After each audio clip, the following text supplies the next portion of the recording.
Bien évidemment, la Société canadienne des relations publiques est à mes yeux, un regroupement d'intérêts essentiels pour nous, professionnels des relations publiques et des communications, d'appartenir à une association comme la Société canadienne vraiment nous permet d'ancrer notre sentiment d'appartenance en tant qu'expert.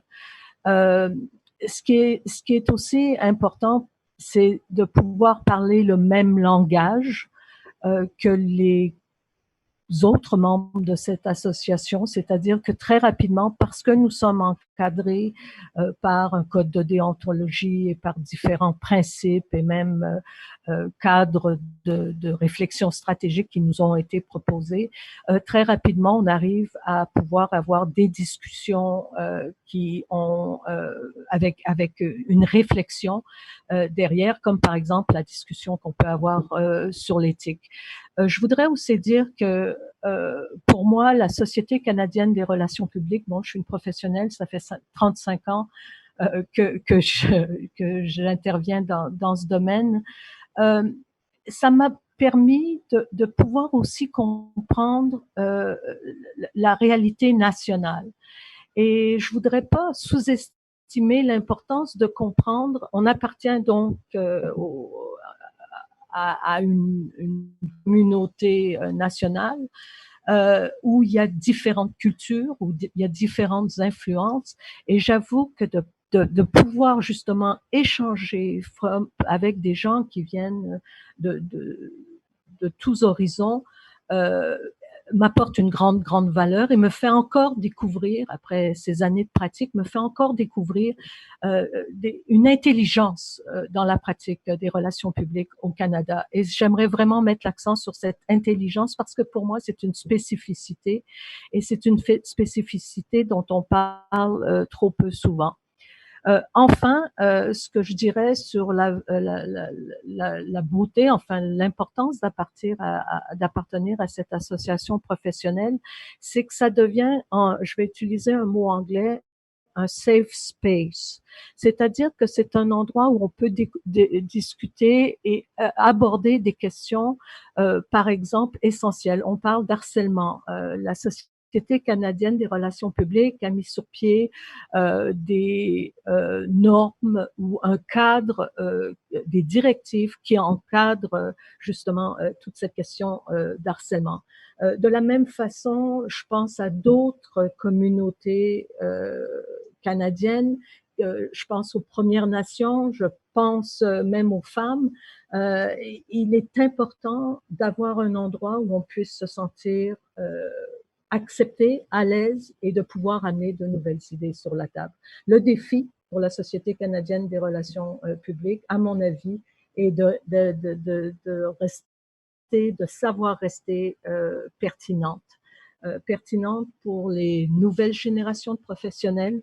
Je pense à la génération Y, la génération Z. Il faut absolument s'adapter, évoluer et s'assurer qu'on répond aux attentes de ces générations de professionnels. Et on parle beaucoup des médias. On parle beaucoup que les médias sont en crise. Je dirais que de la même façon que les médias sont en crise, la profession des relations publiques aussi vit un bouleversement inédit. Ce qui nous oblige à un peu à revoir et à écouter et à remarquer peut-être des approches qui sont nouvelles en relations publiques. Une des grandes tendances, il y en a deux vraiment, mais la première, c'est la participation citoyenne au débat. De plus en plus, les professionnels de relations publiques doivent s'assurer qu'effectivement, c'est notre devoir d'engager le dialogue, mais aussi de s'assurer que personne n'est oublié. Et ça, c'est extrêmement important parce que de plus en plus, on doit travailler dans un contexte de communication terrain, de participation de tous les acteurs de la société au débat. Donc, il est important, nous sommes un peu ceux qui permettent à tous de pouvoir s'exprimer sur des dossiers particuliers. Ça, évidemment, doit être encadré, répondre à des considérations éthiques dont on va parler dans quelques minutes. Mais il est clair que cette participation citoyenne au débat est une des grandes tendances à laquelle on doit faire face. L'autre grande tendance, bien évidemment, nos outils de travail ont énormément évolué depuis les 30 dernières années. Je pense à la technologie, à l'intelligence artificielle, mais aussi tout ce qui se développe, ne serait-ce qu'au niveau de la réalité virtuelle et ces nouveaux outils qui vont nous permettre d'aller encore plus loin dans la façon dont on va porter les messages. Les plateformes de diffusion, évidemment, comme les médias sociaux ou toute autre plateforme sociale deviennent des acteurs extrêmement importants lorsque l'on doit regarder des stratégies de communication ou développer des nouvelles stratégies de communication. J'apporterai aussi peut-être un élément qui m'a frappé dernièrement, c'est-à-dire que je remarque qu'en Europe, entre autres, on ne parle plus de relations publiques de la même façon que nous le disons ici au Canada en français, soit la façon dont ça s'écrit, mais plutôt relations publiques euh, qui s'écrit comme un public, une audience. Donc, la notion de relation publique évolue vers cette relation avec les publics et ça a même affecté l'orthographe même du mot, ce que je trouve assez intéressant et significatif. Donc, voici les tendances qui, en ce moment, à mes yeux, affectent les relations publiques. Premièrement, lorsqu'on parle d'éthique, je pense que beaucoup d'entre nous sont encore, comment je dirais, des néophytes sur la question.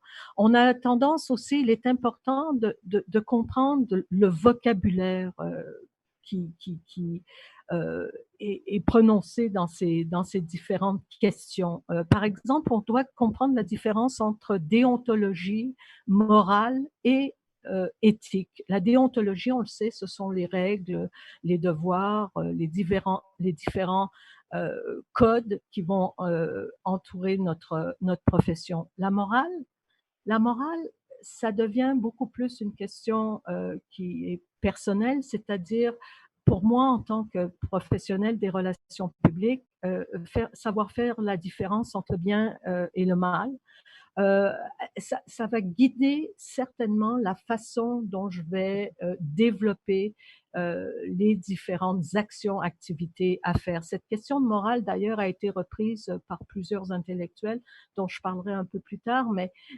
c'est vraiment un élément important. Enfin, le mot éthique, l'éthique elle-même, c'est tout ce qu'on peut accumuler qui apporte un éclairage essentiel à notre pratique. D'ailleurs, il y a énormément il y a quand même pas mal de gens qui se sont penchés sur le sujet. Je pense à des grands intellectuels, comme Habermas, des chercheurs comme Freeman, Jonas. Je remercierai aussi Guy Versailles qui a apporté vraiment un aspect extrêmement important à cette question dans nos discussions. Pauchan, Poverty, et même Gandhi, je parlais de Gandhi, qui est le premier à avoir vraiment apporté cette notion de partie affectée. On parle beaucoup de partie prenante, mais partie prenante nous amène vers ce qu'on appelle partie engagée, partie intéressée, mais aussi partie affectée.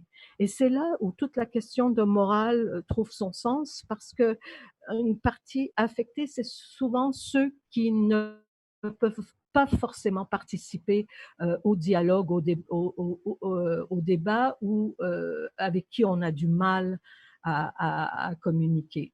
Je terminerai peut-être en parlant de 5 grandes questions à regarder lorsque l'on parle d'éthique, c'est-à-dire qu'est-ce que c'est, quelle est la prise de décision éthique, le type d'obstacle qu'on peut rencontrer, des considérations qui sont essentielles pour nous, et enfin peut-être aussi parler quelles sont nos responsabilités et comment est-ce que lorsqu'on doit faire par exemple une stratégie de communication, comment est-ce qu'on peut avoir ce regard éthique. Donc, pour revenir sur la prise de décision éthique, on ne peut pas avoir une prise de décision qui soit juste sans tenir compte de la mission de l'organisation pour laquelle ou avec laquelle on travaille, ou de l'institution. Chaque organisation a un code d'éthique qui lui est propre, donc en tant que professionnel, je me dois de tenir compte de ça. Je me dois aussi tenir compte des intérêts et des valeurs qui sont en jeu, des conséquences de nos actions sur les parties prenantes et d'autant plus les parties affectées. Évidemment, tout ça, cette prise de décision éthique doit se faire avec un encadrement professionnel qu'apporte la Société canadienne des relations publiques et les membres qui en font partie. Malheureusement, si je regarde les obstacles à ces prises de décision éthiques, ces comportements donc qui doivent être faits en tenant compte de ces différents aspects. Les obstacles, c'est que c'est encore mal encadré de façon législative. Oui, il y a des lois, oui, il y a des directives, des principes, mais encore lorsqu'on est témoin d'actions qui laissent à douter, à ce moment-là, on se on voit que souvent on est pris à partie et on a du mal à pouvoir ne serait-ce que se positionner face à ça. Il y a aussi évidemment des conflits de valeurs qui sont présents dans beaucoup de débats. Si je m'attarde aux considérations qui sont éthiques, qui sont essentielles pour nous, professionnels des relations publiques, on le sait, notre rôle, c'est de maintenir une relation de confiance. On se doit en tout temps de s'assurer qu'on ait cette relation de confiance, qu'on assure un standard, c'est-à-dire des critères d'excellence. Et encore là, c'est là où la Société canadienne des relations publiques vient en appui à tout ça et nous aide à trouver à trouver le cheminement qui soit le plus adapté à ce qu'on doit faire comme mandat, mais aussi d'essayer d'éviter tout conflit de crise, situation qui viendrait perturber l'organisation ou les gens ou le mandat qui nous est donné. Enfin, notre responsabilité, si je peux dire, est assez simple. C'est pour maintenir des liens de confiance, il est important de faire preuve de transparence, que ce soit au niveau de l'information, surtout l'information qui est, on le sait, peut-être manipulée, peut-être fausse. Il est important, nous, comme relationnistes, de faire ce travail de vérification, de dévoilement des sources et d'avoir des informations, bien évidemment, qui soient totalement véridiques.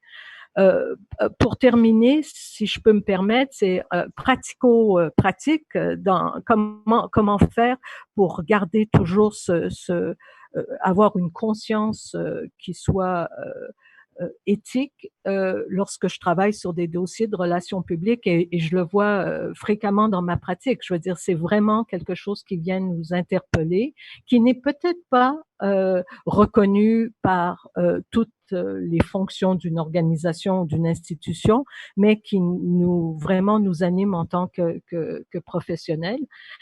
Lorsqu'on identifie, par exemple, le problème ou le dilemme, il est important de faire référence à notre code de déontologie entre ce qui peut être fait, ce qui ne peut être pas fait.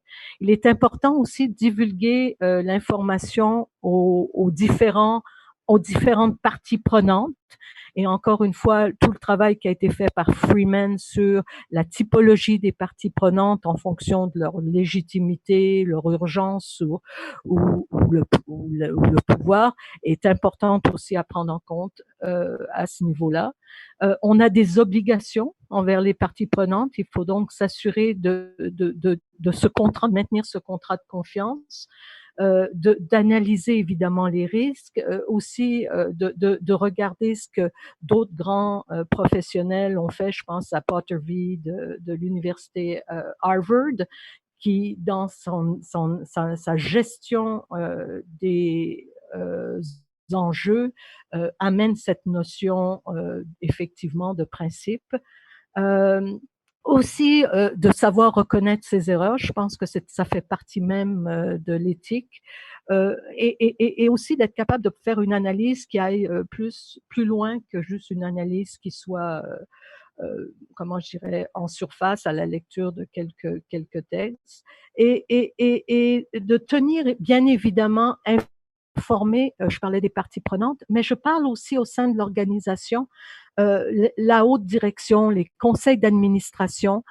Dans le cas actuel qui est vécu dans cette situation de la crise que l'on vit en ce moment, de s'assurer que le gouvernement ou que tous les intervenants qui sont essentiels soient effectivement tenus et gardés informés et fassent partie de cette stratégie de communication faite par un professionnel des relations publiques.